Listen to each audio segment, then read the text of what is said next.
Bonjour, je m'appelle Benjamin Lubzinski, je suis psychothérapeute et coach spécialisé dans les thérapies brèves. Dans le cadre de cette vidéo, nous allons parler aujourd'hui du manque de confiance en soi et des complexes. Alors, ce qui est important dans un premier temps, c'est de bien faire la différence entre manque de confiance en soi, complexe et timidité. Ils vont souvent de pair, mais ce n'est pas forcé. Vous avez beaucoup de personnes qui souffrent d'un grand manque de confiance en soi, mais qui arrivent tout à fait à parler à d'autres personnes, à prendre la parole en public. Donc on va bien faire la séparation. Qu'est-ce que c'est que le manque de confiance en soi? C'est tout un lot de cognitions, tout un lot d'idées qui vont être centrées autour de la dévalorisation, du regard des autres, du jugement, de la comparaison. C'est-à-dire que les personnes qui manquent de confiance en elles vont pouvoir passer un examen dans le cadre de leur école, vont pouvoir, par exemple, parler, prendre la parole en public, mais tout va leur coûter beaucoup plus d'énergie. Elles vont se dire je ne vais pas être capable, ou bien ce que je suis en train de dire n'est pas très intéressant. On va se dire qu'on est nul, ou on va se dire que les autres personnes sont bien plus efficaces, valent bien mieux que nous. En gros, le manque de confiance en soi, c'est un sentiment diffus de dévalorisation. Et bien entendu, le manque de confiance en soi se traduit généralement par des complexes. Alors on va pouvoir complexer sur des choses tout à fait objectives, c'est-à-dire par exemple si on a un nez qui est un peu trop grand, qui n'est pas très joli, ou bien sur une surcharge pondérale, ou bien, enfin bref. On peut complexer soit sur des choses qui sont objectives, soit sur des choses qui sont totalement subjectives. Mais ça n'a pas d'importance, c'est-à-dire que les personnes qui ont des complexes, qui manquent de confiance en elles, vont souffrir d'une manière très importante de ce qui va pouvoir sembler un détail aux autres, mais qui va être pour elles le centre de leur existence et un point très très important. Alors, comment faire, comment ça marche le manque de confiance en soi, comment ça marche les complexes? C'est la même chose que le stress. On parle de stress social d'ailleurs à propos du manque de confiance en soi et des complexes.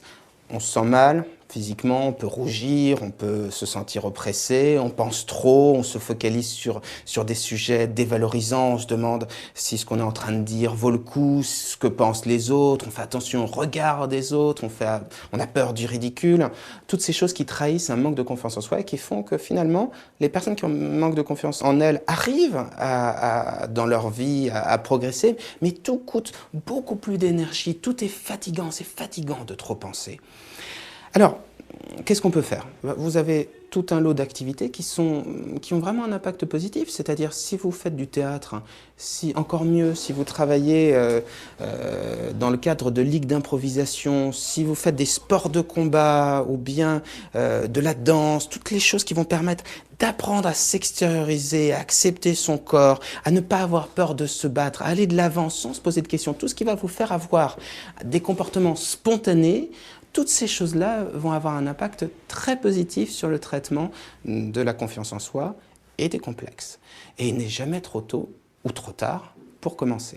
Si ce n'est pas suffisant ou si ça semble quelque chose de trop difficile à mettre en place, n'hésitez pas à consulter.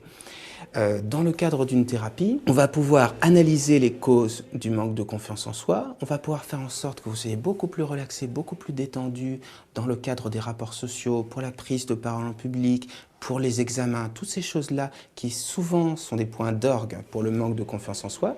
Et puis une des choses très très importantes, ça va être lorsque vous parlez à quelqu'un, d'arrêter de vous observer, de vous juger, de vous dévaloriser et simplement de revenir dans la conversation. Parce que dès que vous allez faire ça, eh bien, le manque de confiance en soi n'aura plus d'importance.